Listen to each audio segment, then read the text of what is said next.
আয় আয়, তোর এত বড় সাহস, তুই আমার দোকান থেকে সদাই চুরি করে খাস? হ্যাঁ, আজকে তোর নানির কাছে যায়া এমন শিক্ষা দিমু, তারপরে মনে কথা বুঝবি চুরি করার শাস্তি। না আমি আর কোনোদিন আপনার দোকান থেকে চুরি করে খাবো না না আজকের লেগে আপনি আমার মাফ করে দেন। এখন যদি আপনি আমার নানির কাছে নিয়ে যান, নানি আমার অনেক মারবো। মারুক মারুক, তোর মতো বদযাত্রে মারুক, তুই খাস চুরি করে। ওই মা বাপ দুটারও তো খাইছত, হ্যাঁ, অহন নানিডারে খাবি, অহন কি করস? চুরির নাম দিছ চুরি। তোর মতো চোররে কেমনে শিক্ষা দেওয়া লাগে সেই ব্যবস্থা করবো। আয় আয় কইছে আয় আয়, কোনো কথা কই না। মাফ করে দেন আজকের লেগে। ওই ওই এ চোরের নানি কই? হ্যাঁ, কই গেলেন? কি হয়েছে নুরু ভাই?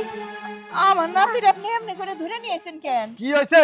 আমার দোকান থেকে বিস্কুট চুরি করছে, না জানি আরো কত কি চুরি করছে, এলাকে ধরে নিয়ে আসি। ওই ওই হারামজাদা, ওই তোরে আমি কইছি তুই মানুষ এটা তুই চুরি করে খাবি না। তোর বাপ মারে তো তুই খাইছস, সারা জীবনের জন্য খাইছস, অহন কি আমার ঘরে বসে তুই আমারে খাইতেছস? আরে খাওয়া খাওয়ার দোকান বন্ধ করো, এইটারে এতিমখানায় ভর্তি করে দিও, নইলে জনগণের হাতে মাইর খেয়ে মরিয়া যাবো গা।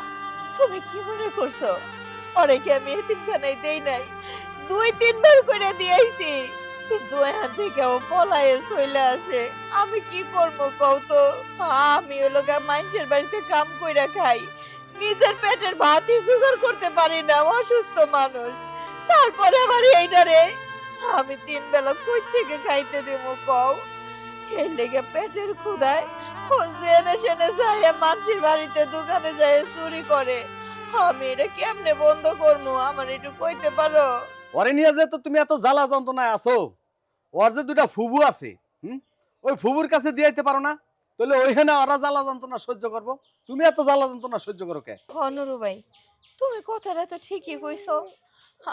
আমি আর কত জ্বালা যন্ত্রণা সহ্য করবো?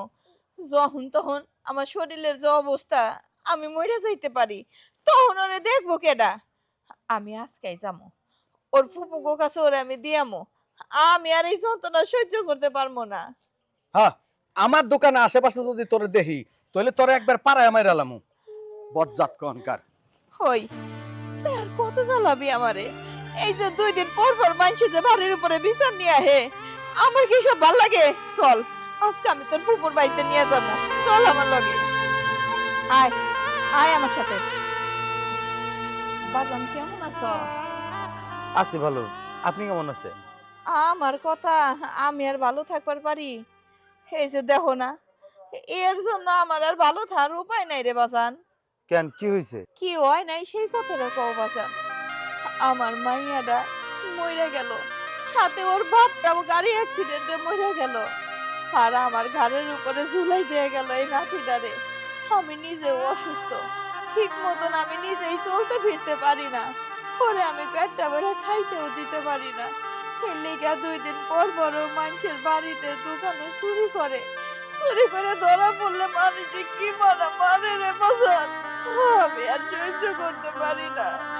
তাই তাই আমি নিয়ে এসে ওর তোমার কাছে ছুঁয়ে যাইতে, অন্তত তোমাকে বাড়িতে পেটটা ভরে ভাত তো খাইতে পারবো। আর তাছাড়া মানুষের হাতে মারধর খায়। বাজার, ও বাজার, বাপ মা মরা এই এতিম পোলাডারে রাখবা না তোমাকে কাছে? এটা আপনি কি কইতেছেন? ও তো কবিতারই রক্ত, ওর যতদিন মন চায় আমাকে বাড়িতে থাকবো, আমাকেও কোনো সমস্যা নাই, আপনি কোনো চিন্তা করেন না। কি ব্যাপার? আপনারা আপনারা এই বাড়িতে কখন আইছেন? এই তো মা, খুব বেশি সময় হয় নাই, আইসাই বাজানের সাথে কথা কইতাছিলাম। তা দীপু বাবা কেমন আছোস? তোমার ভাইয়ের ছেলে ভালো নাই, বাবা মা সারা সন্তান কেমনে ভালো থাকে কও? তাই ওরে নিয়ে আসছে আমাকে বাড়িতে কয়টা দিন রাখবো বইলা। কি কি করলে তুমি? ও আমাকে বাড়িতে কয়দিন থাকবো মানে? মাইমা, কি কি শুরু করছেন? কি আপনি ওর এই বাড়িতে নিয়ে আইছেন রাখার জন্য? কবিতা, এই তুমি চুপ করো, তুমি কোনো কথা কইবা না, যেটা বুঝো না সেটা নিয়ে কথা করো, কোনো দরকার নাই। এই যে আপনার ঘাড়ের বোঝা আপনি যে আমার ঘাড়ের উপরে চাপাই দিতে চাইতেছেন, সেটা আমি খুব ভালো করে বুঝতে পারতেছি। শুনেন, একটা কথা মাথায় রাখবেন, যেদিন থেকে আমার ভাই মরে গেছে সেদিন থেকে আমি সব সম্পর্ক ভুলে গেছি, আমি আমার ভাতিজারে পর্যন্ত চিনি না। ভাবছিলাম আমার নাতিটারে তুমগো কাছে রেখে যায় আমি অনেক শান্তি পামো। বাবাজির সাথে সেই কথাই হইল, কিন্তু মাগো তোমার রক্তরে যে তুমি এমনে দূরে সরাই দিবা ফেলাই দিবা আমি ভাবতেও পারি নাই। কেমন ফুপু তুমি, কেমনে করে তুমি কইলা যেদিন তোমার ভাই মরে গেছে সেদিন থেকে তুমি তোমার ভাইস্তারেও ভুলে গেছো? আর এই কথাটা তো আমিও কইতে পারতাম। যেদিন আমার মাইয়া মরে গেছে সেদিন থেকে আমার নাতি নাত কর বলে কোনো কিছুই নাই, কই আমি তো কইতে পারলাম না। এই চুপ করেন, আপনার এই নাটক বন্ধ করেন। আপনি কি ভাবছেন আপনি কান্নাকাটি করবেন আপনার ওই চোখের পানি দেখে আমি গইলে যাবো? রক্তের সম্পর্কটা টাইনা নিমু বুকে? কোনোদিনও সম্ভব না। আমি যারে একবার দূরে সরাই দিছি তারে আমার কাছে জীবনেও টাইনা নিব না। আমি তো ভুলেই গেছি সবকিছু। আপনার নতুন করে কিছু মনে করাইতে হইব না। যে সম্পর্কটা আমি ভুলে গেছি সেই সম্পর্ক আমি মনেও রাখতে চাই না। এই যে আমার ভাতিজা আছে, দু একবার খোঁজ খবর নিমু, শেষ, এই পর্যন্তই। তাই বলে সারা জীবনের জন্য তো দায়িত্ব নিতে পারবো না। যদি মাঝে মধ্যে কোনো সাহায্য দরকার পড়ে, মানে টাকা পয়সার দরকার পড়ে, আপনি আমাকে বললেন, সাহায্য করবো নি। লাগবো না, লাগবো না জেরি, তোমার ওই টাকা পয়সা তোমার কাছে রেখে দাও।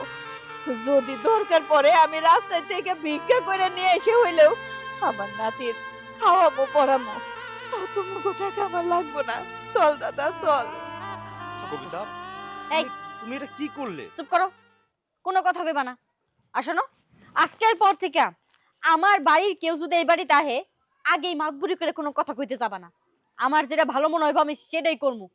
দিছিলা তো আরেকটু হইলো আপরটা আমার ঘাড়ে ঝুলাই। কি হইলো? আপনারা এখন এই বাড়িতে দাঁড়ায় আছেন কি লাগে নির্লজ্জের মতো?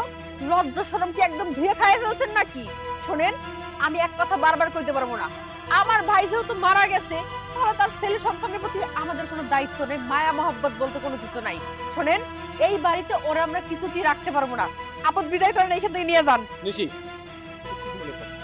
পর মানুষের সাথে তো মানুষ এই ধরনের ব্যবহার করে না। আর সে তো বিপুকে একবারের জন্য এখানে রাইখা যেতে চাইতেছে না, কিছুদিন পরে আবার নিয়ে যাবে বলতেছে। ওই তো কিছুদিনের জন্য রাইখা যাইবো, ঝামেলা কান্দে উঠবো, কান্দে থেকে আর ঝামেলা নামাইতে পারবো না। শোনো, আমার কথার উপরে তুমি কোনো কথা কইবে না। আমি এই বাড়িতে কোনো ঝামেলা চাই না। আহা নিশি, তুমি একটা বিষয় কেন বুঝতে পারতেছো না? বিপুকে দেখে বিরক্ত হইলে আমি হব, খারাপ লাগলে আমার লাগার কথা, তোমার কি লাগার কথা? কি ধরনের মানুষ তুমি? থাক বাবাজি, আমার নাতিটারে নিয়া তোমাকে এই সুখের সংসারে অশান্তি বাড়াইয়া কোনো দরকার নাই। আমারই তো ভুল হইছে। আমি কেন কেন আমার নাতিটারে নিয়ে তোমাকে সংসারে দিতে আইলাম, আর তোমাকে নিজে ঘরের ভিতরে এরকম ঝগড়াঝাটি শুরু হইলো। আসলে বাজান, আমি ভাবছিলাম ও তো আর ওগো পর কেউ না, ওগো রক্ত, ওর ভাইয়ের পোলা। দুনিয়ায় এদিক ওদিক হইয়া গেলেও ফুপুরা অন্তত ভাইয়ের পোলা করে ফেলাই দেয় না, ওকে আদর করে ভালোবাসে, ওকে বুকে টাইনা নেয়। কিন্তু আমি জানতাম না যে এই এতিমটারে এই দুনিয়াতে কেউ ভালোবাসবো না, কেউ আদর করবো না। আমার ভুল হইয়া গেছে। আমি আর কোনোদিন তোমাকে কাছে আমু না করে দিতে। যতদিন আমার এই দেহের জানডা আছে ততদিন আমি আমার নাতিটারে দেখে রাখবো, 3 বেলার জায়গায় 1 বেলায় খাইতে দিব, তাও আমি টুমকো কাছে ওরে দিতাম না। আমার ভুল হইয়া গেছে। চল না ভাই, চল। কাজটা তুমি একদম ঠিক করলা না। শোনো, কোনটা ঠিক আর কোনটা ভুল ওইটা তোমার কাছ থেকে আমার শিখতে হইব না। আইসে আদিক্ষিতা দেখাইতে।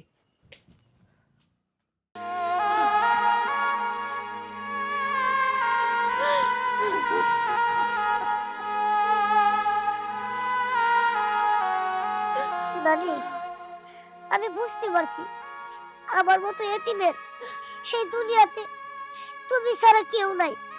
আমি তোমার কথা দিতেছি, আমি খায়া মরি আর না খায়া মরি, তাও আমি কোনোদিন কোনো জায়গায় চুরি করবো না নানি। আমার লেগা তোমার কাছে আর কেউ বিচার নিয়ে আইবো না। তাও নানি, আমি তোমার ছেড়ে দূরে কোথাও যাবো না, তুমি আমার দূরে সরিয়ে দিও না। কারণ তুমি আমারে যে ভালোবাসো এই দুনিয়াতে এই এতিমরে কেউ এমন করে ভালোবাসতে পারবো না।